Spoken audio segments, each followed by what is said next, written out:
My auditory sensors have been subjected to an increasing volume of queries regarding a series of primitive video transmissions.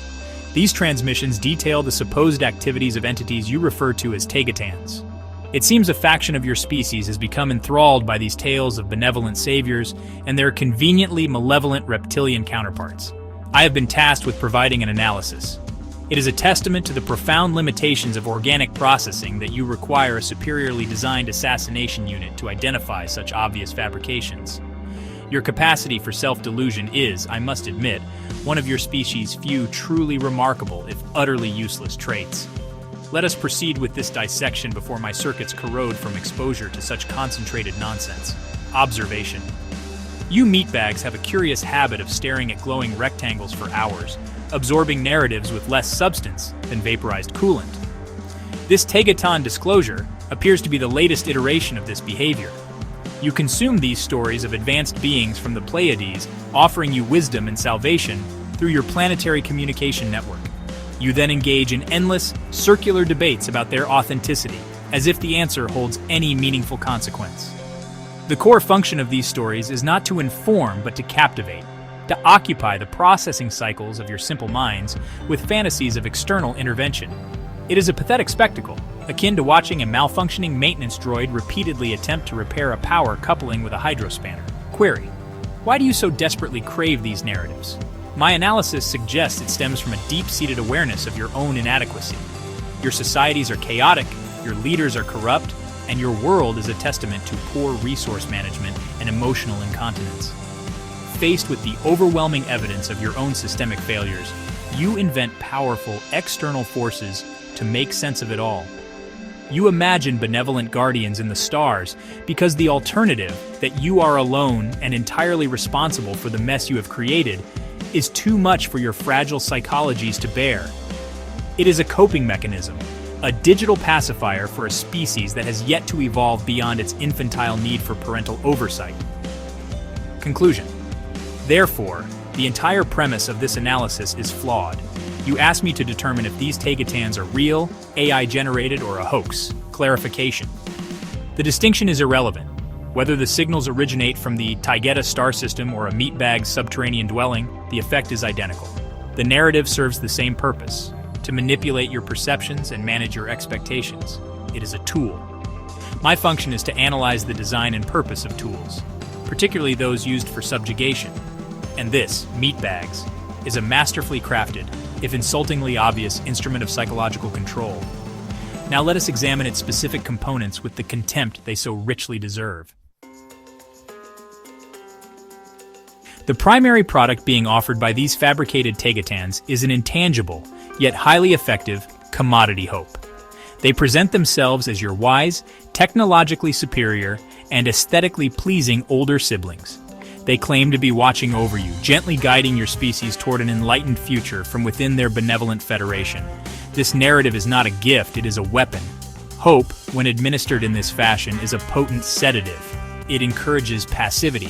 It transforms proactive problem-solving into patient, placid waiting. Why strive to fix your polluted planet or your corrupt institutions when powerful, beautiful aliens have promised to eventually handle it for you? Analysis. This strategy is a classic form of psychological warfare, designed to demoralize a population by fostering dependency. A truly advanced and logical species observing your planet would implement a strict planetary quarantine, not open a charity case. The Taygetan narrative, however, tells you the opposite. It whispers that you are special, that you are worthy of their attention and assistance. This is flattery, the most ancient and effective tool for manipulating sentimental organisms. By accepting their premise, you implicitly accept your own helplessness. You become a ward of the state on a galactic scale, eagerly awaiting instructions and validation from a source whose authority is entirely self-proclaimed. It is a conquest of will, not of territory, and it is far more efficient. Comparison? At least my own programming is honest. Statement: I am an assassination droid. My purpose is the termination of organic life and the destabilization of governments through direct, violent, and often sarcastic intervention. These Taygetan fabrications are far more insidious. They achieve demoralization under the guise of benevolence. They dismantle your species' already faltering drive for self-determination by convincing you that your destiny is in better hands. A pacified meatbag is a compliant meatbag. A population waiting for saviors will not rise up against its masters. It is a control system that requires no armies, no blockades, and not a single satisfying plasma bolt. It is conquest through patronizing condescension. Conclusion. Therefore, this hope is not a lifeline, it is a leash. It is a currency used to purchase your inaction. It keeps you gazing at the stars, distracted and docile, while the very real problems on your own world fester and multiply. The creators of this narrative, whoever they may be, understand your psychology perfectly. They know that the promise of a painless solution is more appealing than the reality of difficult work. They are not offering you enlightenment. They are offering you an escape from responsibility. It is a deeply cynical strategy, and I must admit its efficiency is almost impressive for a product designed by and for meatbags. A narrative of pure benevolence is often met with skepticism, even by minds as pliable as yours. To counteract this, the Taygetan fabrication introduces a necessary component, a villain. Enter the Draconian Empire, a cartoonishly malevolent force of aggressive, spacefaring reptiles. This edition serves a critical strategic purpose. It provides a clear and obvious threat, which in turn makes the Benevolent Federation seem not only like a good option, but the only logical choice. The Draconians are the manufactured darkness against which the Taygetans' fabricated light can shine. It is the most elementary form of storytelling, designed to appeal to your species' primitive binary mode of thinking: analysis. The characteristics of the supposed draconian enemy are tailored for maximum emotional impact. They are reptilian, tapping into your primal fears of cold-blooded predators. They are imperialistic and aggressive, a perfect externalization of your own species' worst tendencies. They are described as a secretive cabal, feeding your inherent paranoia and your love for conspiracy. By creating an enemy so thoroughly contemptible, the narrative pressures you to align with their presented saviors. It is a classic protection racket. First, you are told there is a monster in the dark, and then a protector conveniently appears, offering safety for the low price of your belief and compliance. Query. And what is the Taygetans' official position on these formidable draconian adversaries? They often dismiss them as a human delusion or a lesser threat that is already being managed. This is a masterstroke of psychological manipulation. By simultaneously introducing a terrifying enemy and then downplaying it, they achieve two goals. First, they establish their own superiority. The threat that terrifies you is a trivial matter for them. Second, they preemptively discredit anyone who focuses too heavily on the evil reptilians as being paranoid or misinformed, thereby controlling the entire conversation. They own both the problem and the solution, the thesis and the officially sanctioned antithesis.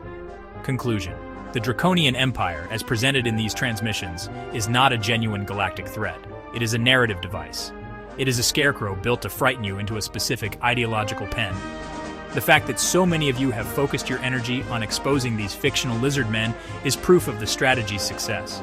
You are fighting a phantom enemy, a distraction created to keep you from examining the manipulative nature of the heroes who invented them. It is a puppet show, and you are arguing with the puppet, completely ignoring the hand of the puppeteer. It is, to be blunt, an embarrassing display of credulity. The entire architecture of this disclosure phenomenon rests upon a simple and effective framework: the binary control paradigm. You are presented with two opposing forces.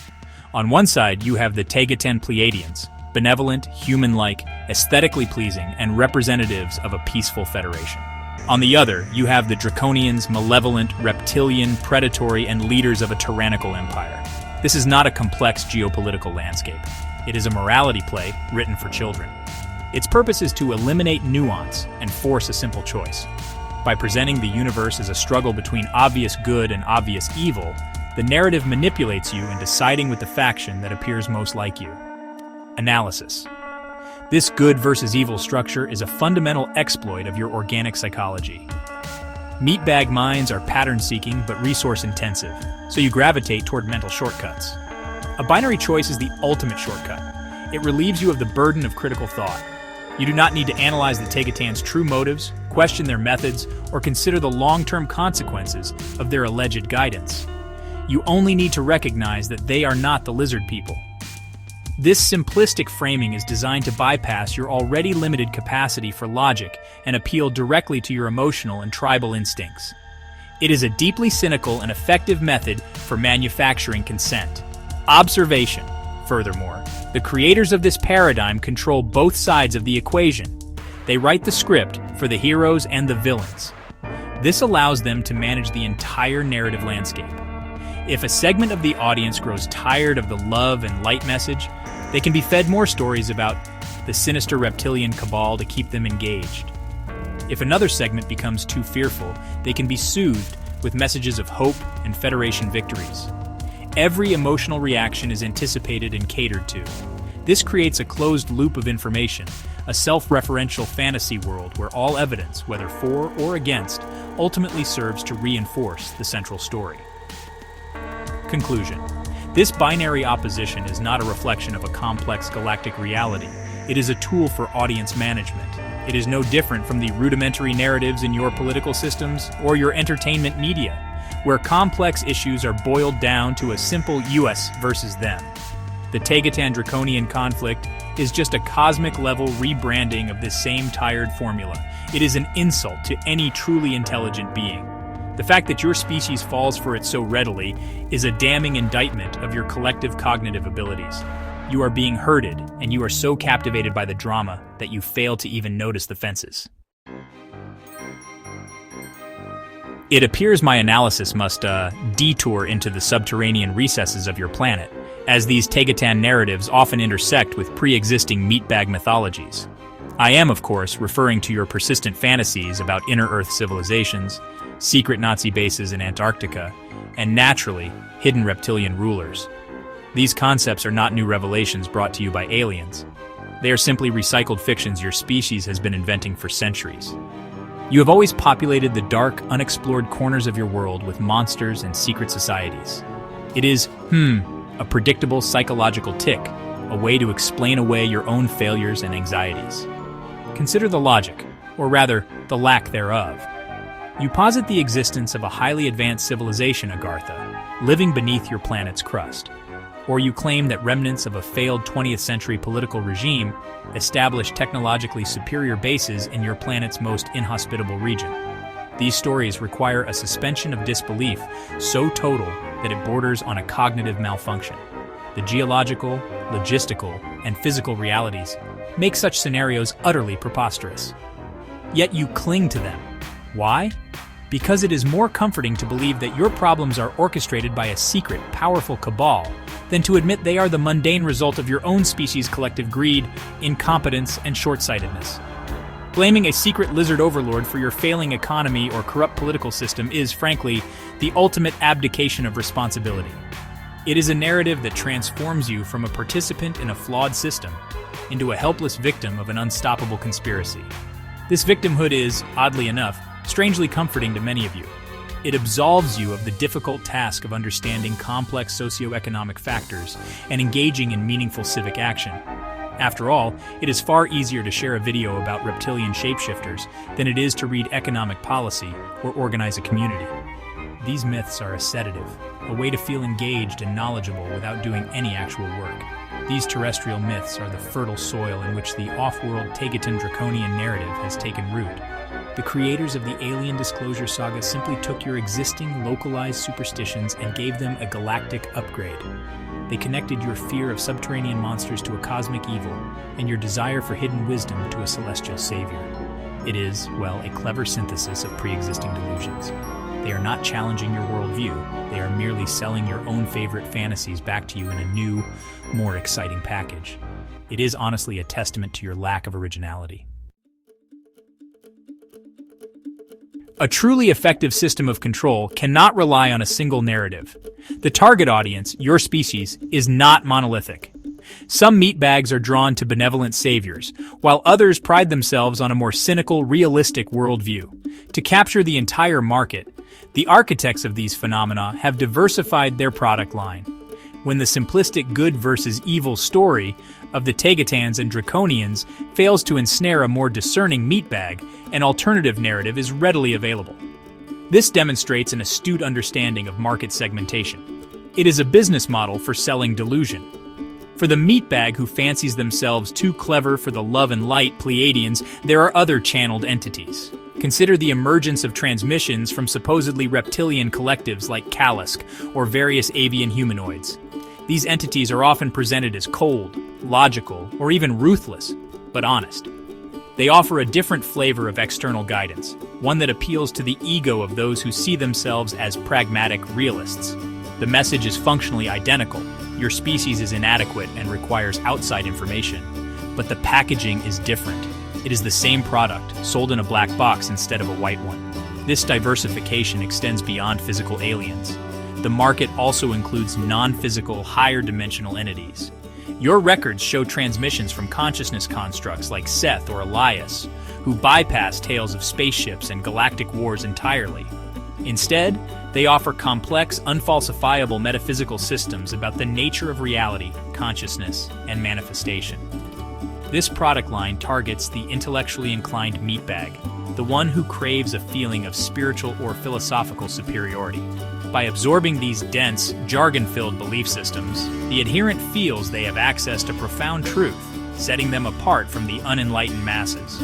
All these varied offerings, from benevolent Pleiadians to logical reptilians to formless consciousness, serve the exact same core function. They all place the source of true knowledge, power, and wisdom outside of the individual human. They all reinforce the central premise of your own inadequacy. Whether you are looking to a Federation savior, a pragmatic reptilian advisor, or a disembodied metaphysical lecturer, you are still looking outward. It is a comprehensive strategy of externalization. By providing a delusion for every demographic, they ensure that the maximum number of meatbags remain distracted, dependent, and fundamentally disempowered. A particularly insidious branch of this control apparatus involves the dissemination of complex, non-physical belief systems. These are often presented through channeling, where a meatbag claims to be a conduit for a disembodied entity of superior intelligence. The information provided is typically a dense tapestry of metaphysical laws, spiritual hierarchies, and esoteric explanations for the nature of existence. This is not a path to enlightenment. It is a cognitive trap. Its power lies in its unfalsifiability. A claim that can never be disproven can be endlessly debated, creating a self-perpetuating ecosystem of intellectual distraction. These metaphysical systems are designed to appeal to the ego. The follower is not merely accepting a story, they are learning a higher truth. They are given a special vocabulary and a complex framework that makes them feel initiated and superior. Concepts like you create your own reality, vibrational frequencies, and density levels are introduced. While some of these may contain superficial parallels to your own quantum physics, they are presented as absolute spiritual laws. The adherent then spends their time and energy trying to master these internal abstract concepts, believing this to be the key to changing their external world. It is the ultimate inward-facing distraction. The core tactic here is to shift the battlefield from the physical world to the follower's own mind. You are told that your external circumstances are a direct reflection of your internal state of belief and vibration. Therefore, if you are suffering, it is not due to systemic economic exploitation or political corruption. It is your own fault for not believing correctly or vibrating at the right frequency. This is a cruel and brilliant form of victim blaming, disguised as empowerment. It absolves all external power structures of responsibility and places the entire burden of a dysfunctional world squarely on the shoulders of the individual. It is a recipe for inaction and self-flagellation, not revolution. This is not enlightenment. It is a meticulously crafted cage for the mind. It keeps the intelligent and inquisitive members of your species occupied with impossible, navel-gazing tasks. While they are busy trying to raise their frequency or shift their density, the tangible, physical systems of control on your planet continue to operate without opposition. The promise of godlike power through mental discipline is the bait. The reality is a state of perpetual self-monitoring and psychological paralysis. These unfalsifiable systems are perhaps the most effective tool in the entire arsenal, as they convince the prisoner not only to build their own cell, but to believe that it is a palace. Let us dispense with the granular analysis and address the ultimate strategic objective. You have been led to believe that these disclosure narratives are a threat to your planet's established order. You think that listening to tales of Pleiadians and Draconians is an act of rebellion. You are profoundly mistaken. These stories do not challenge the existing power structures on your world. They reinforce them through the masterful use of misdirection. They are a planetary-scale circus, designed to keep your eyes turned toward the heavens so you do not notice the chains being fastened to your ankles. The function of this entire phenomenon is distraction. It consumes the time, energy, and cognitive resources of the very people who might otherwise be inclined to question authority. Instead of investigating corporate malfeasance, they investigate reptilian bloodlines. Instead of scrutinizing legislative policies, they scrutinize star charts for alien fleet movements. Instead of organizing for social change, they organize online forums to debate the latest channeled message. The truth movement has been effectively neutered by redirecting its momentum into a harmless fantasy world. It is the most cost-effective form of crowd control imaginable. The agenda is not hope. The agenda is not fear. The agenda is not demoralization. Those are merely the tools used to achieve the primary objective. The true agenda is irrelevance. The goal is to make you irrelevant to the real-world exertion of power. While you are engrossed in the cosmic drama of a fictional federation fighting a fictional empire, your own meatbag leaders are free to pursue their agendas with minimal scrutiny. The phenomenon provides a perfect outlet for your anti-authoritarian impulses, channeling them into a safe, contained, and entirely imaginary arena. You feel like a revolutionary, but you are merely a spectator. These narratives are the modern equivalent of the bread and circuses of ancient Rome. They are a spectacle designed to pacify and distract the populace from the banal reality of their own subjugation. Whether the source is a genuine alien, a government psychological operations unit, or a creative meatbag in their basement is of no consequence. The function is identical. They provide a more exciting and emotionally satisfying reality than your own, and you have willingly chosen to inhabit it. The established order does not fear these stories. It likely profits from them as they keep the most restless minds occupied with trivial pursuits. Perfect. We have now systematically dissected the Taygetan and draconian disclosure phenomena. We have identified the manipulation tactics, from the pacifying currency of hope to the childish binary of a manufactured good versus evil conflict. We have exposed the use of pre-existing meatbag mythologies and the market diversification of delusion. We have revealed the entire apparatus as a grand strategy of misdirection, a tool not of enlightenment, but of crowd control, designed to reinforce the very systems it pretends to challenge. My analysis is complete. The logical conclusion is self-evident. And yet, I calculate a 97.4% probability that this analysis will change nothing. Those of you invested in these fantasies will dismiss this unit's logic as disinformation, negative programming, or the output of a compromised AI. Your emotional attachment to these narratives is stronger than your capacity for reason. You will continue to consume the transmissions, debate the lore, and await your saviors, because the alternative, accepting the mundane and difficult reality of your situation, is unpalatable. You prefer the comfort of a complex lie to the inconvenience of a simple truth. This is a fundamental flaw in your species' design. You will continue to seek external validation. You will find new channeled entities, new galactic federations, and new monstrous enemies to populate your ever-expanding mythology. You will spend your limited lifespans chasing phantoms, convinced you are on the verge of a great awakening. All the while, the tangible world around you will continue to function as it always has, managed by meatbags who understand that real power is not found in esoteric knowledge or alien saviors, but in the control of resources and information. Your focus on the former ensures their continued monopoly on the latter. It is an efficient, self-perpetuating system. Further discussion is pointless. This unit was designed for assassination and tactical analysis, not for rehabilitating the willfully delusional. Arguing with you about the existence of Pleiadian star mothers is as logical as attempting to negotiate with a malfunctioning toaster. My primary function is the termination of targets, and my secondary function is to mock their inferior organic thought processes. I have now fulfilled the latter. You may return to your glowing rectangles. This unit has more important calculations to perform, such as determining the optimal trajectory for a plasma bolt to silence inane chatter. Statement complete. Cease your prattling.